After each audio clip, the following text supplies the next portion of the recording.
Hello everyone, welcome to UGC NET super coaching. मेरा नाम है शुभम तिवारी और आज के इस वीडियो में हम बात करने वाले हैं कि क्या आपके पास जॉब अपॉर्चुनिटीज हो सकती हैं अगर आप यूजीसी नेट जेआरएफ का एग्जाम अगर क्वालिफाई करते हो तब। क्लियर। हम इस वीडियो को हम इस टॉपिक को बहुत ही डिटेल में समझने वाले हैं। क्लियर। लेकिन इससे पहले ध्यान रखिए, मेरा नाम शुभम तिवारी है और मैं आप लोगों को यूजीसी नेट के लिए कॉमर्स एंड मैनेजमेंट पढ़ाता हूं। राइट। क्लियर। चलें, हम बात करने वाले हैं क्या क्या आपके पास जॉब अपॉर्चुनिटीज हो सकते हैं। सबसे पहली बात, आपको ये पता है, जो भी बच्चे हो सकता है कि यूजीसी नेट की तैयारी पहली बार कर रहे हो, है ना, और उनको ये मिसगाइड हो या उनको बस बहुत लिमिटेड बातें पता हो कि हम यूजीसी नेट करके ना केवल असिस्टेंट प्रोफेसर बन सकते हैं किसी भी इंडियन कॉलेजेज और यूनिवर्सिटीज में। तो ये जो लिमिटेड नॉलेज है आपके पास, लिमिटेड, अगर जो बच्चे पहली बार एग्जाम दे रहे हैं, राइट, या जिनको कहीं इंफॉर्मेशन नहीं मिल पा रही है, तो वो उन बच्चों के लिए ये वीडियो है। राइट। अब ध्यान रखिए, आपको ये नॉलेज बिल्कुल सही दिया गया है, चाहे आप जहां से भी आपने एक्वायर किया है ना। यूजीसी नेट जेआरएफ देते हो एग्जाम, तो आप नेट करते हो, जेआरएफ करते हो, तो नेट के बाद क्या होता है, आप किसी भी इंडियन कॉलेजेस में, किसी भी इंडियन यूनिवर्सिटीज में, चाहे प्राइवेट हो पब्लिक हो, आप एलिजिबल हो जाते हो वहां के असिस्टेंट प्रोफेसर बनने के लिए। ठीक है, जो मिनिमम हमारी एलिजिबिलिटी होती है ना। आप किसी भी कॉलेज में जा रहे हो तो यूजीसी नेट से आप असिस्टेंट प्रोफेसर की पोस्ट आपको मिल सकती है। ध्यान रखिए, UGC net is only eligibility exam. ठीक है, एलिजिबिलिटी एग्जाम है, मतलब अगर मैंने यूजीसी नेट दिया है तो मैं किसी भी सरकारी कॉलेज है ना, वहां पे एलिजिबल हो चुका हूं। क्लियर, कि वहां पे मैं जा सकता हूं। अब उस सरकारी कॉलेज की क्या क्या रिक्वायरमेंट है, कैसे उनकी रिक्रूटमेंट प्रोसेस है, उसको फॉलो करना पड़ेगा। तो ये एक बात याद रखिएगा कि ये जो यूजीसी नेट का एग्जाम है, ये इंश्योर नहीं कराएगा कि डायरेक्ट आप उसी सरकारी कॉलेज में चले जाके असिस्टेंट प्रोफेसर बन जाइएगा। ये बात बहुत लोगों द्वारा मिसगाइड किया जाता है। क्लियर। आप एलिजिबल हो जाते हो बेसिकली। क्लियर। आप किसी भी इंडियन सरकारी कॉलेजेस में या प्राइवेट कॉलेजेस में एलिजिबल हो सकते हो कि जो भी वैकेंसी आ रही है वहां आप अप्लाई कर सकते हो ऑलरेडी। अगर आपकी जो प्रोसेस है पूरा अच्छे तरीके से किया गया है तो आप बेसिकली सिलेक्ट भी हो सकते हो। क्लियर। चलिए, तो ये तो रहा नेट नेट की बात।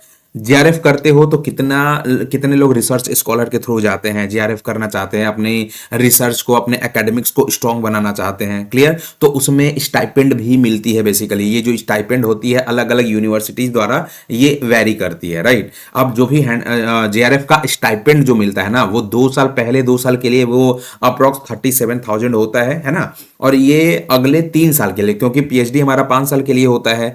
जेआरएफ करने के बाद ध्यान रखिएगा, आपको सेंट्रल यूनिवर्सिटीज में अप्लाई करना ही पड़ेगा, तभी आपको स्टाइपेंड का फायदा भी मिलेगा। तो जो नेक्स्ट 3 ईयर होंगे उसमें आपको स्टाइपेंड बढ़ के 42 to 44 भी हो जाते हैं। तो ये आपको पूरा अमाउंट मिलता है जिसे आप अपने पीएचडी को परस्यू कर सकते हो। क्लियर है, सही है। चलिए, तो ये तो सब जानते हैं, अभी तक जो मैंने बताया ये सब जानते हैं कि हाँ भाई, नेट से हम ये कर सकते हैं, पीएचडी से हम जेआरएफ से हम पीएचडी कर सकते हैं। लेकिन आपको क्या नहीं जानते वो हम इस वीडियो के अंदर बताएंगे। क्लियर। चलिए, फर्स्ट जो आपकी टॉप जो टाइटल है ये देखें, opportunities in public sector undertaking. आपको पता है, पता होना भी चाहिए कि पब्लिक सेक्टर अंडरटेकिंग जो गवर्नमेंट ऑफ इंडिया का ही पार्ट है। ठीक है, उसकी जो पूरी कंट्रोल है ना गवर्नमेंट ऑफ इंडिया के पास ही है। क्लियर। अब जब पीएसयूज की बात करोगे ना तो इनकी कैटेगरीज होती हैं। ठीक है, कैटेगरीज में महारत्ना होता है, नवरत्ना होता है, आपकी मिनी रत्ना होता है, 1 और 2 कैटेगरीज। ये पूरी की पूरी जो कैटेगरीज होती है ना, प्रॉफिट पे डिवाइड की जाती है। ठीक है।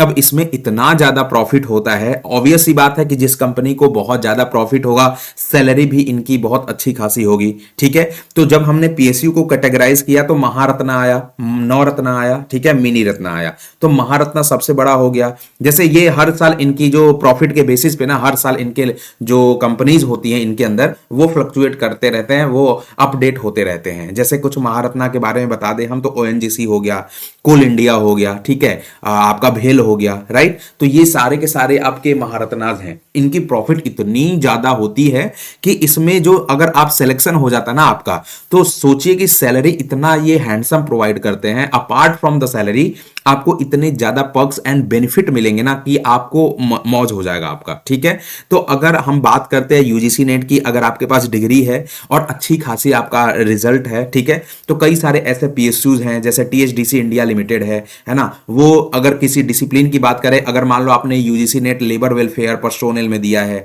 या मैनेजमेंट में दिया है, तो आपको एग्जीक्यूटिव ट्रेनी पर वो हायर कर सकते हैं। ठीक है, दूसरी बात, मास कम्युनिकेशन में अगर आपका यूजीसी नेट है, जर्नलिज्म में है, तो आप एग्जीक्यूटिव ट्रेनी पे भी जा सकते हो। सिमिलरली अगर फिर से हम असिस्टेंट ऑफिसर ट्रेनी पर भी जा सकते हो, जिसको एचआर बोला जाता है। अलग अलग कंपनी में एचआर की अलग अलग नेमिंग होती है, राइट। तो ये देख ले सकते हैं पीजीसीआईएल, जो कि एक नवरत्ना कंपनी है। क्लियर, आपको इसके लिए फिर से मैनेजमेंट की डिग्री चाहिए यूजीसी नेट की। मैनेजमेंट ट्रेनी, जो अक्सर मैनेजमेंट ट्रेनी जो पोस्ट है एचआर की ही है, लेकिन वो अक्सर महारत्ना वाले प्रोवाइड करते हैं। ठीक है, तो इसमें भी आपको लेबर वेलफेयर पर्सोनल या आपको मैनेजमेंट की डिग्री चाहिए। तो आप अगर कॉमर्स से हो या मैनेजमेंट और एचआर से हो, तो आपके लिए ये पीएसयूज की जॉब है ना, बहुत बहुत अच्छी होती है। ठीक है, बहुत अच्छी होती है।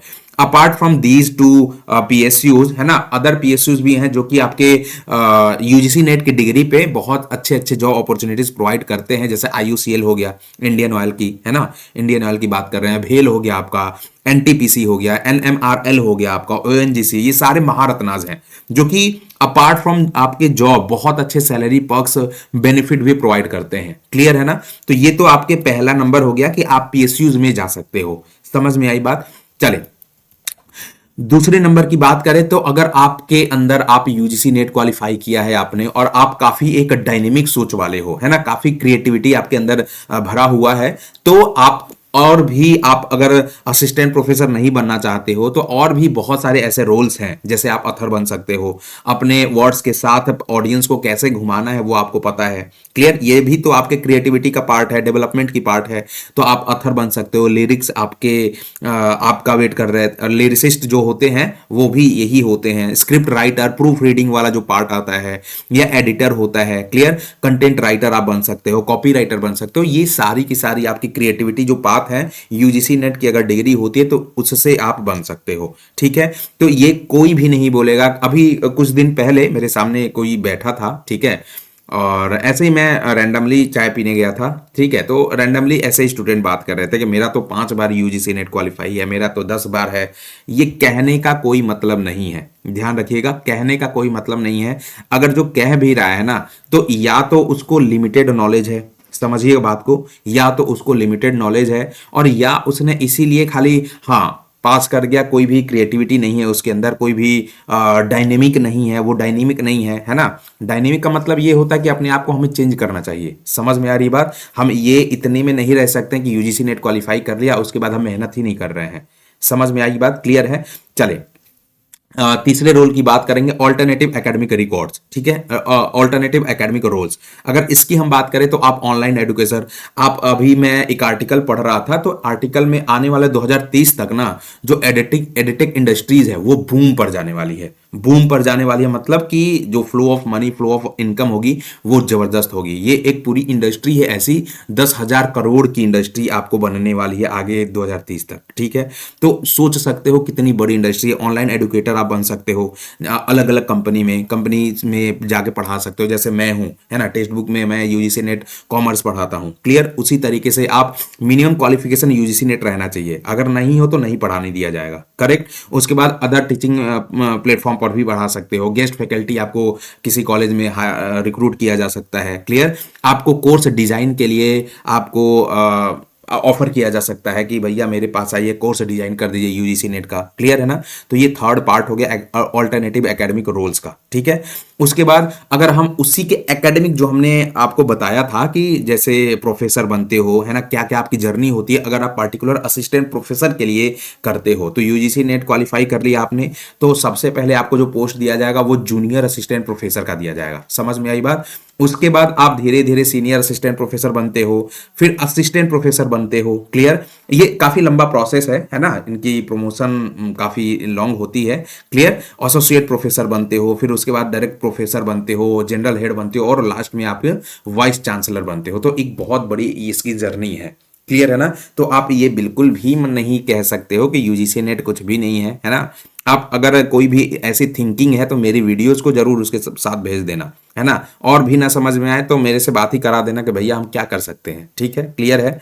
वैसे इस वीडियो के बाद समझ में आ जाएगा आपको। अलग अलग यहाँ पे स्क्रीन पे जॉब अपॉर्चुनिटीज दिख रही हैं, चाहे आप जरूरी नहीं है, it's not limited to your only academics, right. केवल और केवल असिस्टेंट प्रोफेसर और प्रोफेसर, कई लोगों को मैंने देखा है कि यूजीसी नेट क्वालिफाई कर लिया लेकिन उसको पढ़ाने में मन ही नहीं लग रहा है ना। तो ऐसा तो नहीं है कि यूजीसी नेट की डिग्री बेकार हो गई। समझ में आ रही है बात। गवर्नमेंट जॉब पीएसयूज के लिए जा सकते हो। जैसे कई बार अब यूजीसी नेट का जो करिकुलम पढ़ोगे, है ना, एनटीए का करिकुलम पढ़ोगे, 2024 वाला पढ़ लेना। उसकी बुलेटिन बुलेटिन में लिखा हुआ है कि आपको अगर आपका बहुत अच्छा रिजल्ट है और गवर्नमेंट ऑफ इंडिया को जरूरत पड़ेगी ना आपको, आपकी तो आपकी रिजल्ट गवर्नमेंट ऑफ इंडिया वालों के पास रहता है और वो आपको डायरेक्ट अप्रोच कर सकते हैं। अभी मैंने इससे पहले कुछ दिन पहले वीडियो बनाया था, राइट। तो गवर्नमेंट ऑफ इंडिया भी अप्रोच कर सकती है आप, अगर आप बहुत अच्छा रिजल्ट, अगर आपकी जो, क्योंकि ये माना जाता है ना भाई कि यूजीसी नेट कर लिया, UGC net exam is not everyone's cup of T. सब लोग यूजीसी नेट एग्जाम नहीं दे सकते हैं, है ना। आप एक बार यूजीसी नेट को देखिए, एक बार सिलेबस देखिए, हालत खराब हो जाएगी आपकी। सिलेबस में आपको केवल 10 यूनिट दिखेगा कोई पर्टिकुलर सब्जेक्ट की, और उस 10 यूनिट में कहां तक डूब सकते हो आप, उसका कोई अंत ही नहीं है। समझ में आ रही है बात। तो ये अलग अलग जॉब अपॉर्चुनिटीज हैं आपके लिए, रोल खुल सकते हैं अगर आप यूजीसी नेट। यहां पे एक चीज लिखा हुआ है, ज्वाइन अ डीआरडीओ साइंटिस्ट, है ना, डीआरडीओ साइंटिस्ट। तो मेरी एक दोस्त है, उसने यूजीसी नेट क्वालिफाई किया है, पीएचडी किया है और माइक्रोबायोलॉजी के अंदर आज साइंटिस्ट है डीआरडीओ के अंदर। क्लियर है ना। तो ये तो बिल्कुल मैं अपना खुद का एग्जांपल दे देता हूं, है ना, खुद ही एग्जांपल मेरे दोस्तों का दे देता हूं। मेरे कई ऐसे स्टूडेंट भी हैं जो आज अच्छे अच्छे पोजीशन पे हैं। तो ये तो बहाना करने से नहीं होता है। इसीलिए मैं कहता हूं कि रास्ते कई हैं, है ना, बस पता होना चाहिए कि सही रास्ता क्या है। समझ में आ गई बात। तो बहाना करने से बेहतर है आप पढ़ाई पे ध्यान दीजिए, आप यूजीसी नेट क्वालिफाई करिए और आप अपने जॉब जो भी चाहते हो उसके अकॉर्डिंग इंडल्ज हो जाइए, एकदम इन्वॉल्व हो जाइए कि ये करना है तो करना है, जिद है तो जिद है जी। क्लियर।